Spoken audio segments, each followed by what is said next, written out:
Well, thank you. Could I have a show of hands, please? People in the audience that feel that they're lucky, intrinsically lucky people. A show of hands. Great, okay. People that feel they're intrinsically unlucky? No confessions. People that don't believe in luck? Great. Well, we'll have an interesting morning. So, Eid Mubarak to you all. It's Eid today, and I'm losing a lot of brownie points being here with you, but I had committed to this a few months ago, and I hadn't quite worked out the date. So, I'm a children's brain surgeon, and it's not easy being a surgeon. The reason I say that is not so much what the surgeon does with his hands. We can train monkeys, and in the current context, robots, to do the technical work. It's very much what the surgeon does with his or her mind. The reason for that is, as surgeons, we make a big difference in terms of what we do to our patients. We have the tools. To help our patients, we need to cause harm first. And that's a big element of faith, where you have to believe that what you're doing is ultimately going to cause a benefit for our patients. So, we have the tools to make a difference. The question is, are we making a difference for the better for our patients? Sometimes a difference for the worse, or are we just making things different, taking them from one problem to another? These are difficult questions that we struggle with on a daily basis. So, how do you deal with this? Well, what you need to be able to do is to predict the future, visualize it, that's where the metaverse comes in, and then make the prediction come true. So now I'll run you through very quickly 2 stories just to illustrate these points. This is a relatively common condition where children are born with narrow, misshapen heads. One of the growth sutures fuses early. And these kids can run into pressure problems where the brain is trying to expand and not able to expand fully. The traditional way of treating these kids was to do big operations, a bit akin to carpentry, where you take the whole skull apart and then put it back together in a more acceptable shape. We devised a spring-like device some 15 years ago, partnered with industry to make it accessible globally. The operations are much smaller undertaking now. And if I could just draw your attention to the transfusion requirements, the traditional operation, the kids would require, pretty much all kids would require a transfusion, whereas with the new operation, the mean blood loss is about 13 mils. So much easier on the children. This is something that as a surgeon I was not aware of when we started this work. Engineers have had techniques, finite element modeling being one of them, where they can predict the outcome of physical systems. And they've had this technique for centuries. The computational power now enables us to do these much more accurately. And then statistical shape modeling, which is powered by AI. So, collect the data before the surgery, collect the data in theater. You need to understand the forces that you're applying on the children's skulls. You need to understand the characteristics of the bone, put it all together and make your model. Validate your model using 3D photogrammetry. And we can construct a model whereby before the surgery we can predict to a high level of accuracy what the outcome is going to be before we've lifted the scalpel. Use statistical shape modeling to further validate and refine your model and taking growth into account. I could not have imagined we would be here 15 years ago when we started this journey. So I'm about to show you a video that the BBC made for us. But before I do that, I have a confession to make. Some 5 years ago, I thought virtual reality was something that people that had a little bit too much spare time on their hands used. You know, it was not for real hardworking people. This 23-year-old changed my view. This is a 3-minute video illustrating this.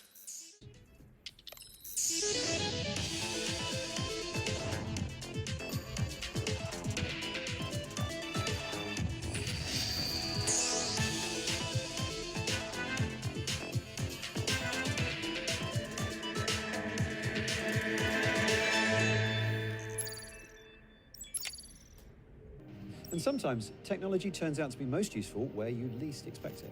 I've seen VR used to help people overcome phobias. You've seen it used to teach students how to do surgery. But this has to be the most powerful use of VR I have ever seen. 6-month-old Archie was born with sagittal synostosis. So when offered the chance to be the first to use a groundbreaking new AI platform that predicts the outcome of the operation in virtual reality, they jumped at the chance. So the way we do the surgery is we make a small window in the bone here. The algorithms needed to create these images have been made possible by the harnessing of data from 60 operations over the course of the last 7 years. So here the grey is the head shape as it's now. The green is the predicted head shape. So the first change that you can see is that the back of his head, which at the moment is sloping down, is pushed up a little, and there's a more regular curvature to it. At the same time, This immersive experience allows the parents to see from all angles a truly personalised picture of exactly how Archie's head can be reshaped with surgery. And having confirmed their decision to go ahead, within a few weeks, the big day arrived. The theatre's just being prepared, as in a few minutes Archie's coming in for his surgery, where a spring like this is going to be inserted into his skull through a small cut. It will immediately expand and start to change the shape of his head, and then continue to do so over the next 4 weeks. At that point, it can be removed. Invented by Dr. Gilani 13 years ago, this technique has reduced operation time from 3 hours to 40 minutes, cut blood transfusions by 90%, and provides more predictable outcomes. What we've seen here has been created for one particular condition, but it could be applied to many different types of surgery in the future. what we've shown here is essentially proof of principle, that if you take a condition, an art form, make it granular enough that you can study it and put it on engineering and AI platforms, then you can actually predict the future with a reasonable degree of accuracy. What I would like to see as a surgeon in 10, perhaps 20 years' time, is that most surgical practice is done this way, where the control and the power is very much given to the parents and the patients. Great. So this technology we have right now, you may say, a good job. So what we've done next is take this one case and try and utilize it for the whole remit of craniofacial aesthetic surgery to try and make outcomes more predictable. But the issue remains that this technology is still available perhaps only to about 1% of the global population. So well done, but probably about 1% well done. What about the other 99% of the global population? Switch to story 2. This is a rare condition, conjoined twins joined by the head. If you look at the global picture, there's only a handful of these kids born every year. So no country, no team has the experience to really develop techniques that work optimally for these children. We set up a charity to help these 2 girls that were referred to us some 6 years ago. We had the technology, being here in London at Great Ormond Street, UCL, to help these kids, but these kids were in a remote part of the world. So without the logistical framework, we weren't able to help them. And it's not much use having the technology and the power if you're not able to deliver it to the people that need it, right?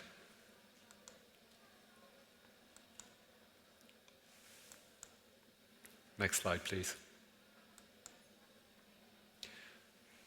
What we didn't realize was we'd opened the floodgates. There are lots of children and families around the world that were waiting for this support. And the charity's almost become a model of a global health service where we're partnering with teams right across the world to help these families and children. How do we do this? Great Ormond Street Hospital has successfully separated a large number of conjoined twins over the past few decades. These are complex operations, but with detailed planning they can be broken down into a number of smaller, safer steps. The first step is to do a detailed assessment of the twins, their brains and the blood vessels, and how they join together. We also study the skull and the soft tissues. Following the assessment, a detailed plan is drawn out. For the first 2 to 3 procedures, we focus on separating out the brains and the blood vessels. Once this is successfully done, a piece of plastic is put between the 2 brains, and internally we have 2 separate kids. We then focus on the skull and the skin. We put tissue expanders to stretch the skin, and the final reconstruction is done by reconstructing the top of their heads with their own bone and covering the top of their heads with the expanded skin.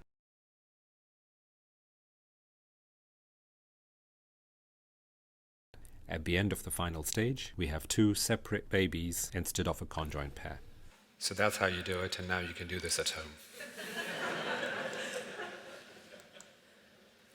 So clearly there's a lot of science involved, but just to make a point here, a lot of what we do is clearly driven by science, but art plays a critical role in all our decision making. Science tells you there's 1,000+ options out there. Which option do you choose? Which is the right option? And I was thinking about this at the London Tech Week a few weeks ago, and art is the science of tomorrow. So it's really how you combine these 2 elements, which determines the optimal path going forward. Certainly works in my field.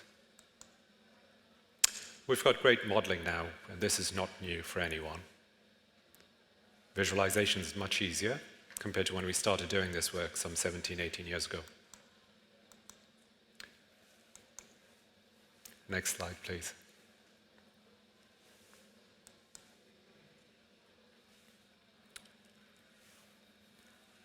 Rapid prototyping, 3D printing, has been a huge advance in the field of surgery, and this predates the metaverse. What we've done following our rapid prototyping is we use virtual reality in a lot of the complex operations that we do, essential for understanding the anatomy better and discussing with the colleagues and strategizing.